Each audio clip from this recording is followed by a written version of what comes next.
La FIDOP, Fédération ivoirienne pour les droits de l'homme et de la vie politique, présidée par le Dr Boga Sako Gervais, a organisé mardi 7 août 2018 une conférence de presse dont le thème était « Un sursaut national pour sauver la Côte d'Ivoire », qui a eu lieu à l'hôtel Ibis Paris-Bercy dans le 12e arrondissement de la capitale française, dont l'invité spécial était l'honorable Nyambo Kakou, ancien député de Adiaké et ancien candidat à la présidence de la République de Côte d'Ivoire. Outre les journalistes présents, certains présidents des partis politiques, d'associations, des artistes et plusieurs autres anonymes. La présidente de la FIDOP France, Madame Le Marchand, a pris la parole pour souhaiter le traditionnel Akwaba.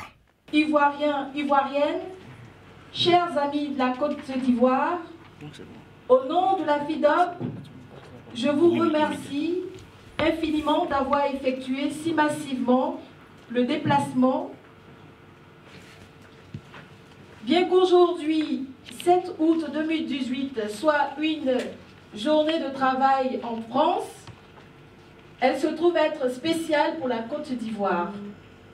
Le président fondateur de la FIDOP, au regard de l'actualité sociopolitique de la Côte d'Ivoire, avec le discours du chef de l'État de la Côte d'Ivoire, on peut dire que le docteur Boga Sako Gervais, autant pour moi, a vu juste en initiant la rencontre de ce jour.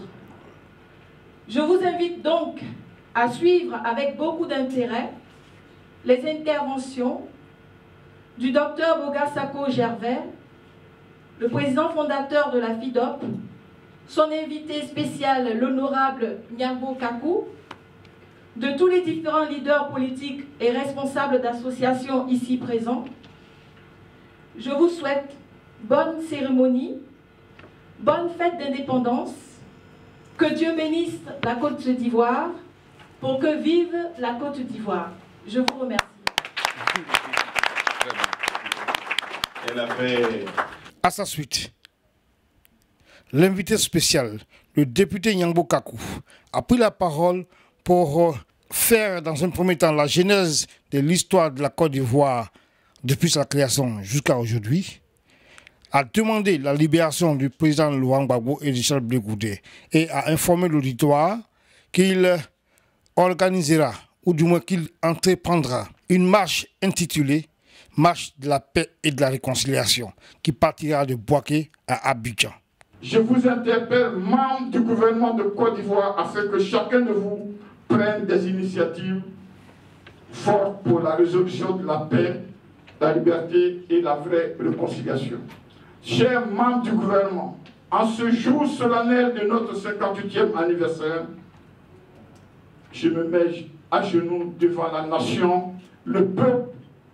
Pour la Côte d'Ivoire, je vous demande, le président Laurent Gbagbo et le ministre Charles Blé Goudé, nos deux chevaux blancs de la Côte d'Ivoire, doivent être libres maintenant.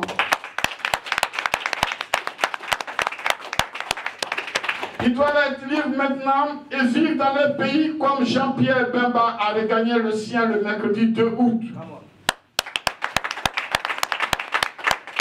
Toute la Côte d'Ivoire attend cette libération.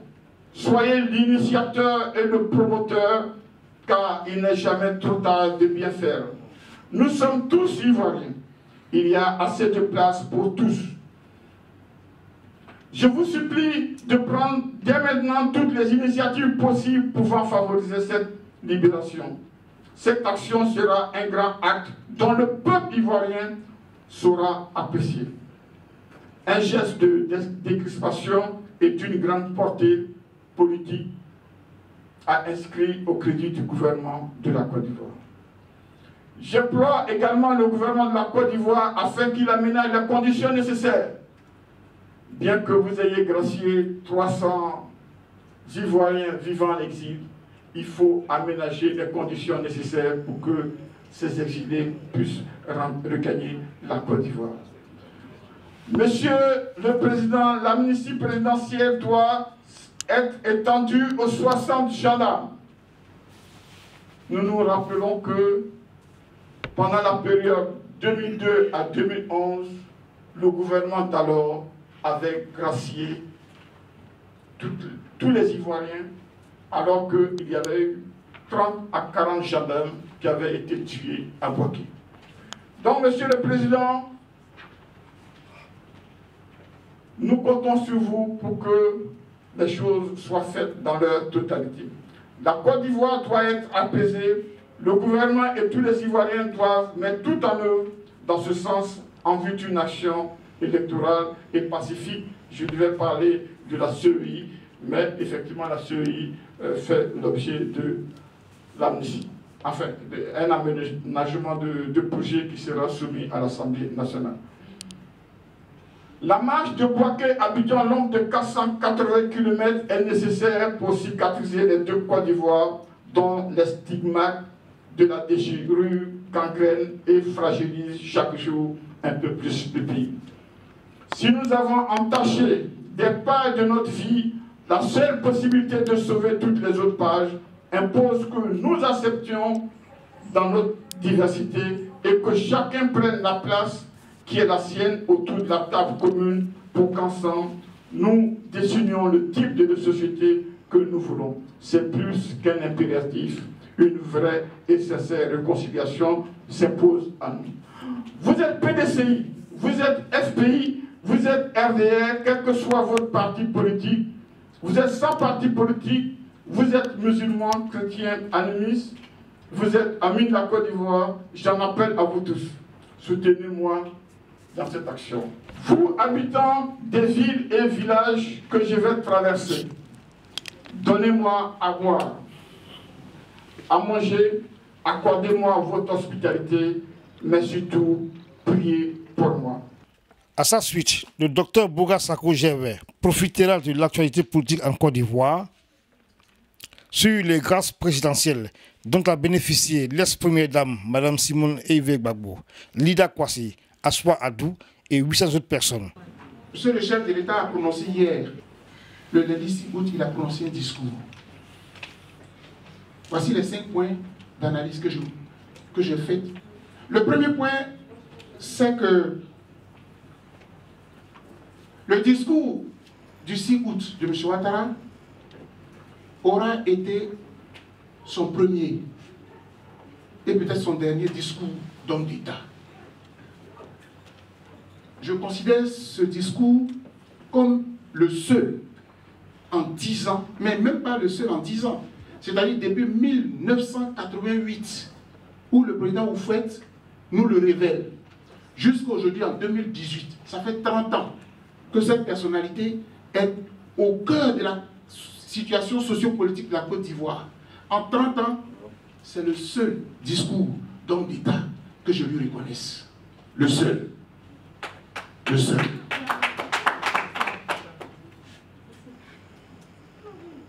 Discours d'homme d'État, parce que pour une fois, il a dit qu'il a écouté son peuple. Pour une fois, il dit qu'il a écouté son peuple. Et ça m'amène au deuxième point. S'il a écouté son peuple, un observateur avisé, vous voyez que, en disant, je vous ai entendu, moi qui suis ivoirien, je ressens un peu de mépris et de l'insulte. Pourquoi? Mais ça fait 10 ans que les Ivoiriens crient. Depuis que le président Laurent Gbagbo a été enlevé le 11 avril 2011, ça fait bientôt 10 ans que les Ivoiriens crient. Allez-y au Ghana, au Togo, au Bénin, nos compatriotes meurent, nos étudiantes se vendent pour vivre. Et partout, on ne fait que le crier. Le président n'a pas entendu. Il n'entendait pas. Et, excusez-moi, mais le cynisme politique et le machiavélisme politique ont été au rendez-vous lorsque, une fois en public, le chef de l'État a osé dire: vous dites que M. Aswa Adou est en prison? M. Aswa Adou, il a été ministre. Il est membre fondateur du FPI de Laurent Gbagbo. Il est revenu du Ghana d'exil. On l'a pris, on l'a mis en prison. Le chef de l'État dit qu'il ne savait pas. Et hier, il a prononcé le nom de ce monsieur. C'est ce que j'appelle le cynisme. Si, en tant que chef de l'État, tu n'entendais pas, c'est que ce n'est pas aujourd'hui que tu nous entends. C'est pour ça que je parle de cynisme. Et je parle de machiavélisme. Parce que ce n'est pas parce qu'on fait de la politique qu'on fait semblant. Tu le vois souffrir, mais tu feignes de le voir. Ce n'est pas bien. Il y en a qui disent, mieux vaut tard que jamais. Peut-être. Et moi, je n'applaudirais pas. Je n'applaudis pas. Parce qu'il aurait pu le faire depuis. On aurait épargné des vies humaines. On aurait épargné des vies humaines. Je connais des exilés qui sont morts. Je connais des personnalités dont les comptes ont été gelés. Qui sont morts au Ghana. Qui sont morts en Israël. Je connais des Ivoiriens qu'on a emprisonnés simplement parce que sur leur t-shirt, il y avait Laurent Gbagbo. Ils sont morts. Donc ça veut dire que le discours d'aujourd'hui, là, il aurait pu le faire il y a 5 ans. Il aurait pu le faire il y a 7 ans. Peut-être même que, monsieur le ministre, on ne serait même pas en exil. Parce qu'en réalité, on aurait peut-être en exil. Le monsieur vient, il constate la catastrophe. La circonstance dans laquelle il est venu au pouvoir. Mais dès l'instant où le président Laurent Gbagbo a été pris avec son épouse, tu peux dire, bon, la situation est telle. Mais maintenant, il me faut réconcilier les Ivoiriens. Il a attendu 7 ans. Il a attendu 7 ans pour prendre une ordonnance. C'est-à-dire, et c'est mon 3e point d'analyse, c'est-à-dire sa seule signature. Regardez combien il agit comme un monarque. Sa seule signature donne de la joie. Comme sa seule signature peut tuer. C'est inhumain. Sa seule signature. Une seule signature pour libérer des gens qui meurent en prison. Une seule signature. Est-ce que humainement c'est possible? C'est-à-dire que tu as de l'argent et puis quelqu'un souffre. Il faut ta signature sur un petit chèque de 50 000 francs pour sauver des vies humaines. Une seule signature. Quand je voyais cela hier, il a dit, oh là là, il se délecte, il est heureux. Ça veut dire qu'en un seul jour, il a libéré 800 personnes. Parfois injustement emprisonnées. Mais il aurait pu le faire il y a longtemps. Il aurait pu le faire il y a longtemps. Mon discours est un peu à l'opposé de celui de l'honorable. Parce que l'honorable était un homme politique, il a été quand même déjà député. Moi, je suis un acteur de la société civile. Donc j'ai un discours tout à fait tranché. Très tranché. J'en veux aux politiques. Quand tu peux sauver une vie, il faut la sauver maintenant. Il ne faut pas attendre 5 ans. Je prie Dieu que la première dame ait la bonne santé. Je prie Dieu. Parce que le jeune Samba David qu'on nous a libéré hier, il est pratiquement en lambeau. La prison fait partie des institutions, si vous voulez, de l'État. Mais quand quelqu'un rentre en prison et qu'il sort en lambeau, ou que parfois on le libère, quand on sait qu'il n'est à 2 pas de mourir, c'est dramatique. Prions pour la première dame, Simone Gbagbo, qu'elle soit en vie pendant longtemps.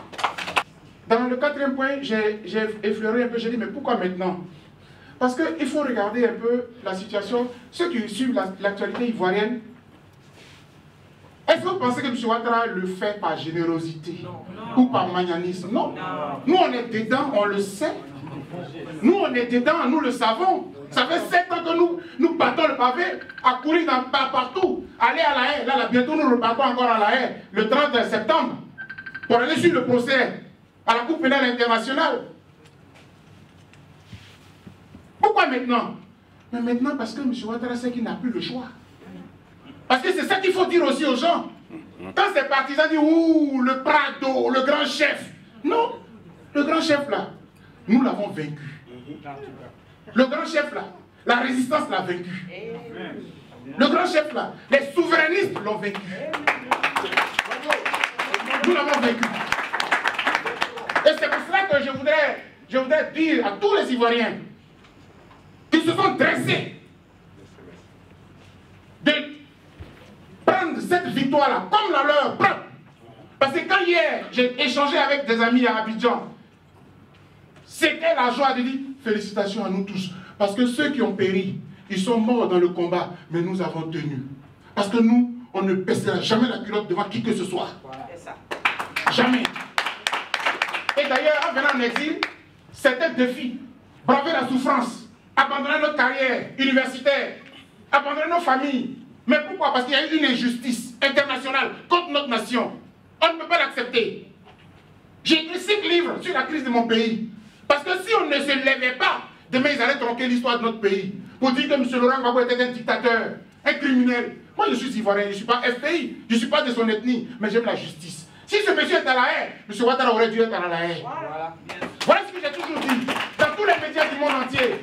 Qu'est-ce que M. Sarkozy a fait pour trancher cette crise-là de cette manière-là et envoyer le jeune Blé Koudé à la haie pendant que Soro Guillaume s'en va jusqu'au Canada. Et là, récemment, quand les compatriotes étaient bloqués au Canada, parce que le Canada voulait considérer la FESI comme une organisation terroriste, il le sait, sur le coup très main. Le procès Valoubi et moi, on le sait. En tant qu'universitaire, lui qui était le secrétaire général de l'université, on était obligé, parce qu'on ne peut pas se rendre au Canada, on n'a pas le temps, on a dû faire des contributions. Si vous considérez la FESI comme une organisation terroriste, mais pourquoi vous recevez M. Guillaume Soro, qui était le terroriste des terroristes? Pourquoi? C'est contradictoire. C'est paradoxal. On ne peut pas l'accepter. Donc cette crise-là, ceux qui pensent que nous avons perdu notre temps, c'est eux qui ont perdu leur temps. Parce qu'une nation se bâtit sur des valeurs. On ne peut pas prendre des rebelles et puis les mettre au sommet de l'État. Et puis des fils de la nation qui ont étudié Cravache, les airs dans la nature. Parce que les politiques ont voulu cela. Et puis aujourd'hui, je vais danser. Parce que M. Ouattara, agissant comme un monarque, accepte de prendre, même pas des graciers, une loi d'amnistie. Quelque chose qu'il aurait pu faire depuis longtemps. Et le discours que je tiens pour M. Ouattara, je le tiendrai pour n'importe qui gouverne notre pays. Le président Laurent Gbagbo, je l'aime parce qu'il me connaît pour cela. Quand il était président, je le critiquais. Une nation, quand on la dirige, c'est avec des valeurs. Vous dirigez la nation comme si la nation vous appartenait. C'est pas M. Ouattara qui nous nourrit. Et la nation ne lui appartient pas. Il est de passage. Il faut qu'il le sache. À la suite du Dr Bouga, les présidents des partis politiques et religieux présents ont apporté leur contribution. Nous te saluons, mère patrie chère Côte d'Ivoire. Nous te chantons et te bénissons, femme faite en ivoire. Nous te reconnaissons toute la splendeur et la beauté. Toi de qui nous sommes nés il y a plusieurs années, nous te magnifions. Toi qui n'es nullement égalé, salut autel d'espérance, salut mère de notre enfance, dans nos impasses, mets-nous en toi en face. Dire quoi? Vous savez, ça n'a pas été la longue nuit des couteaux, mais ça a été une nuit de profonde réflexion, où après ce discours du chef de l'État, chacun de nous s'est interrogé.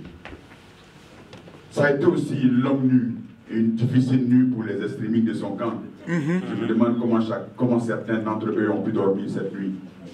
Ça a certainement aussi été une longue nuit pour tous les témoins du mensonge et de la haine qui ont défilé à Abidjan pour charger les uns et les autres de faits dont ils n'ont jamais été responsables.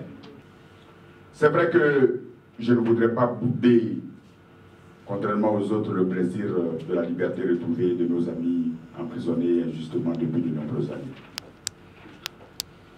Je suis scientifique, mais par moments, j'ai un goût assez prononcé pour les lettres. Bienvenue. Merci. Et c'est pour cela que j'ai pensé hier au site de Corneille. Corneille, à ce monologue, à ces nombreux monologues d'abord, Don Diègue, qui disait, lorsque son bras l'a abandonné et qu'il a reçu le soufflet du comte et qu'il ne pouvait pas réagir, œuvre de tant de jours en un jour effacé.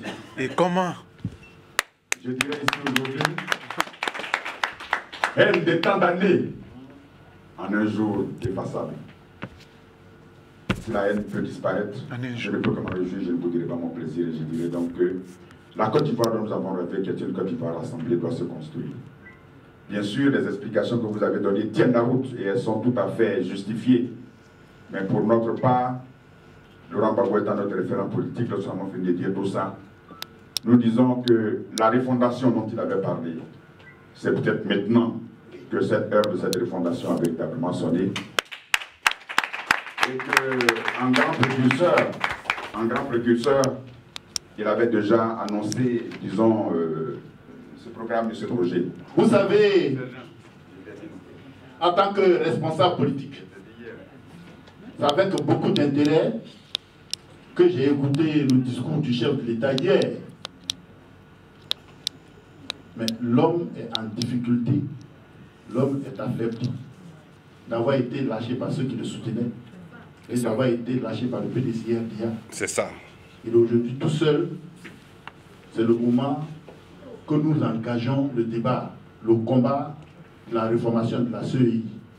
Parce qu'en 2020, il doit partir. Nous ne voulons pas précipiter, nous, quoi que ce soit. Le calendrier électoral dans notre pays dit c'est en 2000, nous partons aux élections.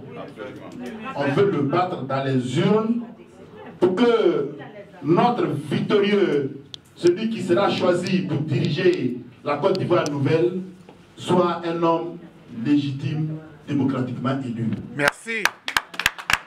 C'est à ce combat-là qu'il faut se préparer. C'est à cette lutte qu'il faut se préparer. Ouattara n'a pas fait des faveurs à nos prisonniers. Merci. Ouattara a parlé hier parce qu'il a le dos au mur. C'est ça. Et il doit partir. Ouattara doit partir.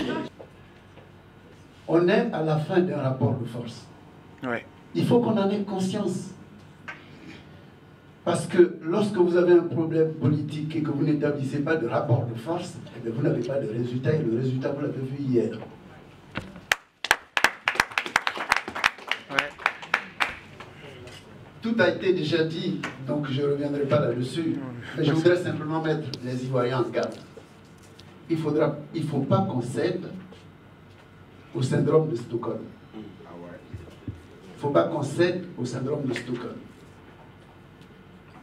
Ouattara n'avait pas le choix. Il n'avait pas le choix. Il fallait bien qu'il fasse ce qu'il a fait.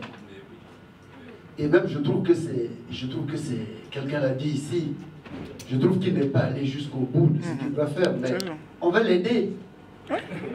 On va l'aider à terminer le travail.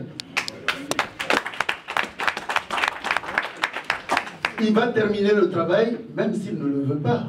Parce qu'on sera là pour renforcer ce rapport de force que nous avons créé. Tout à fait. Boga Sako l'avait déjà dit au moment où il nous présentait son dernier livre.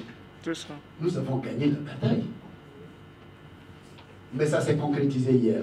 C'est ça. Et avec les Ivoiriens qui sont en train de s'organiser, parce que c'est ça qui nous manquait, nous organiser, mettre de côté nos égos, même si nous ne sommes pas obligés d'avoir le même maillot en termes idéologiques, nous avons un adversaire commun. C'est ce monsieur qui est arrivé en Côte d'Ivoire et qui a pensé qu'il n'y avait pas d'Ivoiriens, qu'il n'y avait pas de République et qu'il pouvait faire de la Côte d'Ivoire ce qu'il veut. Et pas simplement ce qu'il veut, mais de faire des Ivoiriens des sous-hommes, de les nier. Parce que lorsque vous niez la constitution d'un pays, vous niez son peuple. C'est clair. Je suis d'accord avec ça. Voilà quelqu'un qui a nié notre constitution et qui l'a remplacée par je ne sais quoi. On va rétablir les choses. C'est clair. Nous allons rétablir les choses et le mouvement est venu de le faire. C'est pourquoi l'action qu'on attendait toujours, c'est elle qui est en train de se mettre en place avec EDS. Très bien.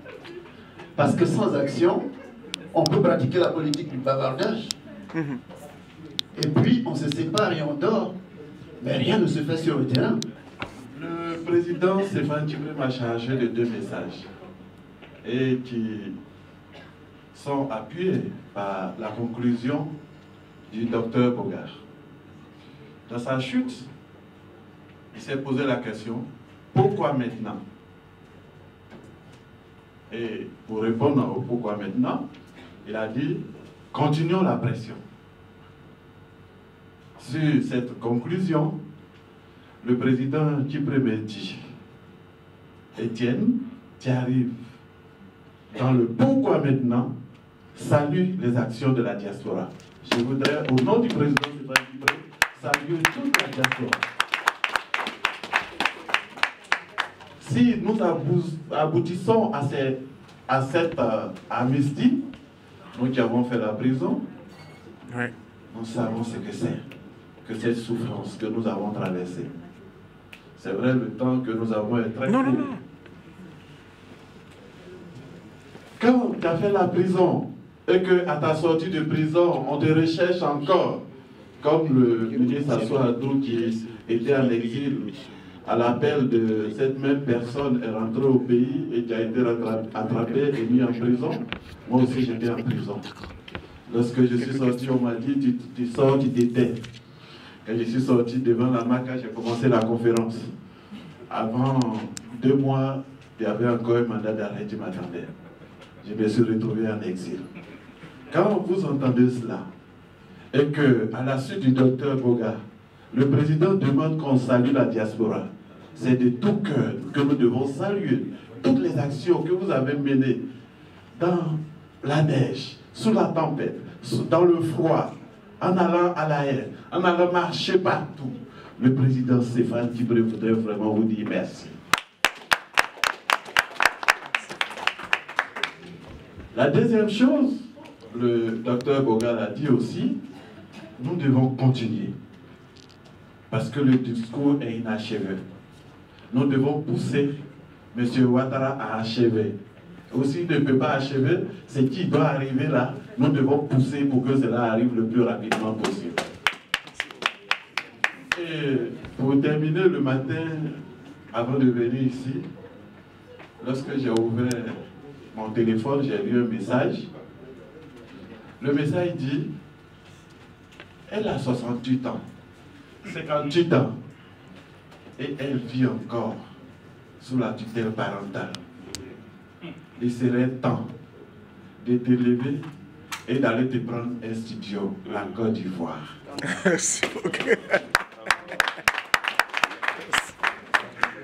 Et le docteur Boga le résume bien. Il serait temps que la Côte d'Ivoire, avec ces 10 fils qui sont représentés ici, qui sont au niveau du pays, nous nous levons pour que notre pays soit totalement libéré. Je vous remercie. J'avais exigé du président de la République Alassane Ouattara la libération des prisonniers politiques, notamment de Simone Gbagbo. J'avais exigé la réforme de la commission électorale indépendante pour la rendre conforme à cet arrêt de la Cour africaine des droits de l'homme de 2016. J'avais exigé le limogeage du président Issou Bakayoko. J'avais, dans ma déclaration à l'année Nouvel An, effectivement, exigé le départ du pouvoir du président Alassane Ouattara. La Côte d'Ivoire et la RDC, mon pays, ont un destin commun. Celui du redécollage de l'Afrique et de sa reconstruction. Si l'Afrique a la forme d'un revolver, dont le Congo, pour lequel le Congo constitue la gâchette, alors aujourd'hui, je vous dis et je vous annonce que la Côte d'Ivoire en est la sûreté. On ne peut pas appuyer sur la gâchette tant qu'on n'a pas encore enlevé la sûreté. Merci. Et la Côte d'Ivoire et le Congo ont un destin commun. Merci beaucoup. Raison de ma présence en ces lieux. Et aujourd'hui, je suis porteur d'une bonne nouvelle.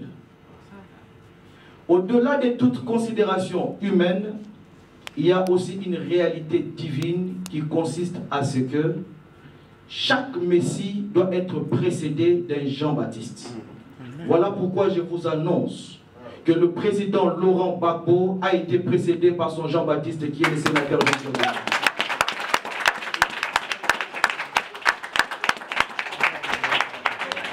Et nous disons ensemble, nous allons faire que l'Afrique puisse être debout, que l'Afrique puisse s'assumer.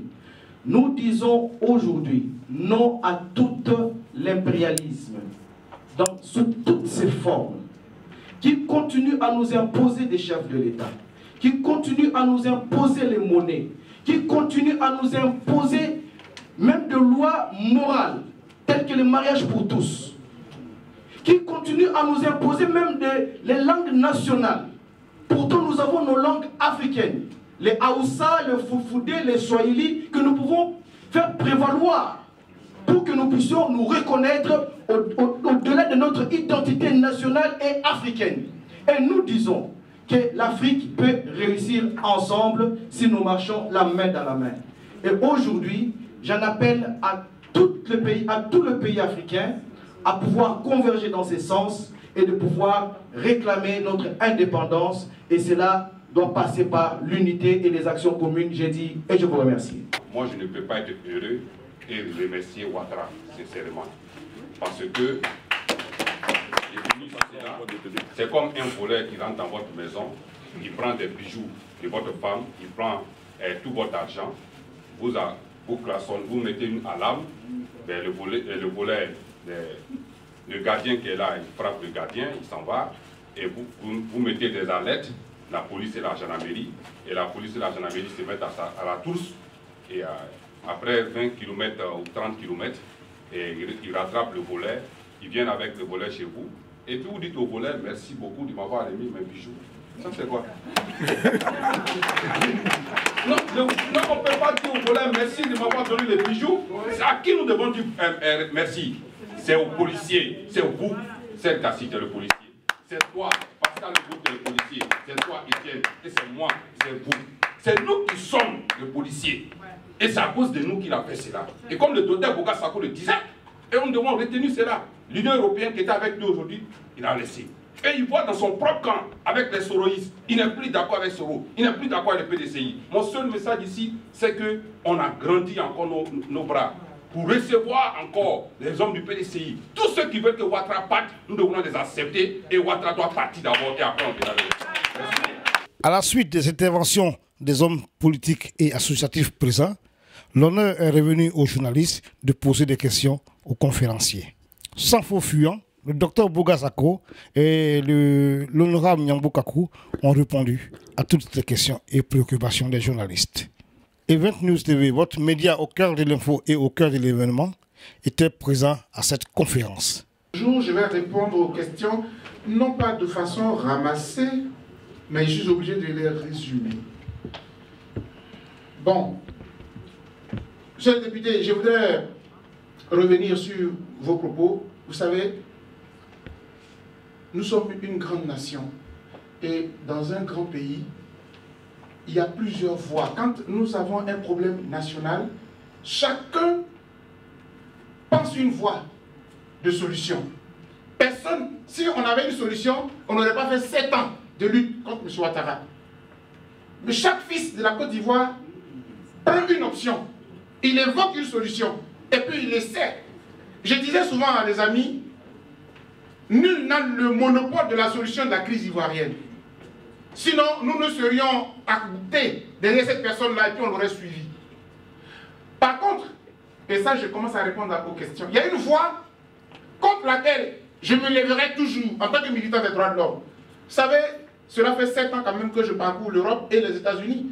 Vous pensez qu'il n'y en a pas parmi nos compatriotes qui disent les gars, prenons les armes, on va bouter Ouattara dehors? Ça, j'en ai entendu. Il y a eu des gens qui nous approchent pour cela. Parce que ce que M. Ouattara a fait, il a cautionné une rébellion qui a attaqué la République. Et qui en a tué de nos étudiants. Moi, j'en ai perdu de mes étudiantes. Et j'ai fui Boaké par la route, par la brousse. C'est Dieu qui m'a sauvé la vie. Donc quand on vient ici, on fait les conférences, mais il y en a aussi qui veulent qu'on nous fasse la même chose. Mais en tant que militant des droits de l'homme, je leur dis, il y a un danger. Parce que lorsque vous combattez M. Ouattara par les armes, ils vont encore fuir, certains parmi eux, ils vont se retrancher. Et après, ils vont revenir encore. Et la Côte d'Ivoire va connaître des cycles de violence en cycle de violence. Donc celui qui aime la Côte d'Ivoire, il va tout faire pour éviter une rébellion, un soulèvement armé contre M. Ouattara. Par contre, c'est différent d'un soulèvement populaire. C'est différent. Et en tant que militant des droits de l'homme, lorsque j'ai vu l'exemple du Burkina Faso, oui, j'ai voulu cela pour mon pays. Oui, je l'avoue. J'ai voulu le soulèvement populaire. Et en réalité, quand j'ai essayé de lire les ouvrages, parce que même si j'ai écrit des livres, mais je lis quand même d'autres livres, parce que, heureusement, il n'y a que Dieu qui soit le savant des savants. Nous ne sommes que des petits savants dans nos secteurs bien déterminés. Le soulèvement populaire, je le considère comme le summum de la démocratie. Regardez ce que les Burkinabés ont fait. Nous avons élu un président, nous lui confions la destinée de notre pays pour 5 ans. Le monsieur arrive au pouvoir, il prend la constitution, il la traficote et il est assis indéfiniment. Le peuple dit, mais attention, je t'ai prêté le pouvoir pour 5 ans. Et après, tu t'appropries le pouvoir, tu ne veux plus partir. Moi, peuple, je descends dans la rue pour te faire partir. Donc quand on y voit, au fond, le soulèvement populaire, c'est le summum de la démocratie. C'est le peuple qui se rebelle et qui arrache son pouvoir à celui qui en abuse. Le problème, c'est que, et ce que j'explique à mes compatriotes, c'est que une transition ou un soulèvement populaire, ça ne se décrète pas. C'est là où il y a une nuance. On ne peut pas s'asseoir pour dire, faisons un soulèvement populaire. Il est spontané, le soulèvement populaire. Il n'a pas de date. Parfois même, il n'a même pas d'initiateur. C'est un déclic, oui, il peut y avoir un déclic. Mais parfois, c'est un agacement, et puis le peuple, spontanément, le fait. On l'a souhaité, on l'a espéré. Mais si cela tarde à venir, il faut qu'on utilise notre jugement, notre intelligence. Et c'est en tant que personne pensante que nous nous organisons en parti politique pour dire on va respecter la Constitution. Même la Constitution avec laquelle on ira à l'élection en 2020, ce n'est même pas celle que nous avons voulu. Puisque M. Ouattara est venu, il a changé notre Constitution en 2016. Et il nous a imposé une Constitution. Mais ce n'est pas pour autant, ce n'est pas à cause de M. Ouattara que nous allons brûler notre pays. Parce que finalement, ce pays-là, il faut que les fils du pays montrent que le pays est le leur. Et si quelqu'un vient qui piétine tout, ce n'est pas à nous de le suivre. Il faut que nous fassions preuve de hauteur d'esprit pour reprendre notre pays. Et puis après, le même jour où un des nôtres prendra le pouvoir, le premier acte qu'il va signer, c'est de dire la Constitution actuelle est suspendue. Nous mettons en œuvre la Constitution de 2000 en attendant de trouver une nouvelle Constitution pour la Côte d'Ivoire. À la seconde, cela sera fait. De la même manière que M. Ouattara a pris une ordonnance hier, seul, avec son stylo, pour, d'après lui, libérer des personnes qui ont croupi en prison pendant des jours, des années, à son bon vouloir. Donc je voudrais rassurer les députés, pour dire que sa mission est comprise. C'est pour ça que la FIDOC le soutient. Voilà, il est dans un combat de dire, je joue ma partition pour que mes compatriotes se réconcilient. Je suis d'accord avec lui et nous le soutenons. C'est la voie qu'il s'est donnée. Et tant qu'il sera dans cette voie-là, moi, tant que c'est une voie de non-violence, je le soutiendrai. J'étais aux États-Unis et je disais aux compatriotes de là-bas, Martin Luther King a été tué par ses propres partisans. Parce que, souvenez-vous, quand M. Laurent Gbagbo va sortir de prison, mais il aurait une grande difficulté, parce que dans son bord, il y a des extrémistes, les plus farouches, qui ont souffert de M. Ouattara, et qui voudront aussi se venger. Il faut qu'il soit le chef qui est capable de dompter ses troupes, pour leur dire calmez-vous. C'est pour cela que j'ai toujours dit à la Cour pénale internationale, la seule personne qui est capable de maîtriser tous ceux qui croient à M. Laurent Gbagbo, c'est M. Laurent Gbagbo lui-même. Parce que si vous ne le libérez pas pour venir calmer les ardeurs, ce sera compliqué. Et en même temps, il chante de répondre à M. Stanley. Chaque fois que vous étiez là, le 5 novembre 2017, lorsqu'il faisait la dédicace de mon dernier livre, j'ai toujours dit à la CPI, si vous aimez vraiment la paix, si vous aimez vraiment l'Afrique, si vous aimez vraiment la Côte d'Ivoire et que vous voulez la sauver, il faut libérer M. Laurent Gbagbo. Parce que cela va faire 10 ans qu'une partie de mon peuple périt, souffre, parce que vous avez pris un camp qui n'est pas juste, qui n'est pas la vérité. La justice, elle est équitable, c'est là qu'elle est belle. Mais lorsqu'elle est partisane, elle devient moribonde. La première fois, on m'a empêché de marcher. La deuxième fois, peut-être ils vont encore m'empêcher de marcher. La troisième fois, ils vont encore m'empêcher de marcher. Mais il faudra que vous sachiez qu'on peut retarder la liberté, mais la liberté finit toujours par prendre. C'est la volonté qui est capitale en nous. Et j'ai cette volonté en moi de conduire cette liberté de façon durable. Et je suis prêt à mettre ma peau en jeu pour cette liberté.